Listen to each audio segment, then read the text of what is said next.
Some பார்த்துட்ருக்கோம். இது simple interest at the rate of X% per annum. ஓகேவா, R கொடுத்துருக்காங்க. ஆர் எல்லாமே நம்பரில் கொடுக்காம நியூமரிக்கலில் கொடுத்துருக்காங்க. ஓகேவா, வேரியபிளே கொடுத்துருக்காங்க. ஆர் வந்து எக்ஸு, அப்புறம் ஃபார் எக்ஸ் இயர்ஸ் என்னும் வந்து எக்ஸாம், இஸ் சிம்பிள் இன்ட்ரெஸ்ட் ஐயும் வந்து எக்ஸாம். ஓகேவா, அவங்க என்ன கேட்குறாங்கன்னா பிரின்சிபல் அமௌண்ட் பி தான் கேட்குறாங்க. கிளியரா? இந்த சம்மில் என்ன கொடுத்துருக்காங்கன்னா எல்லாமே எக்ஸ்னே கொடுத்துருக்காங்க. ஆறு எண்ணு ஐ எல்லாமே எக்ஸு. உங்களை என்ன கேட்குறாங்க அப்படின்னா பி எவ்வளோன்னு கேட்குறாங்க. நம்மளுக்கு ஃபார்முலா தெரியும், ஐ இஸ் ஈக்குவல் டு PNR/100. கரெக்டாக? ஸோ எல்லாத்தையும் சப்ஸ்டியூட் பண்ணாமல் ஐயும் கொடுத்துட்டாங்க, தனி வட்டியும் எவ்வளோனா எக்ஸ்ன்னு கொடுத்துட்டாங்கன்னா பி தான் கேட்குறாங்க. என்னும் கொடுத்துட்டாங்க XESன்னு, ஆரும் கொடுத்துட்டாங்க எக்ஸுன்னு. Okay, X/100. இப்போது ஒரு எக்ஸு கேன்சல் ஆயிரும்.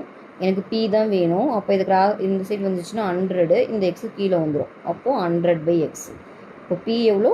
100/x. கிளியரா?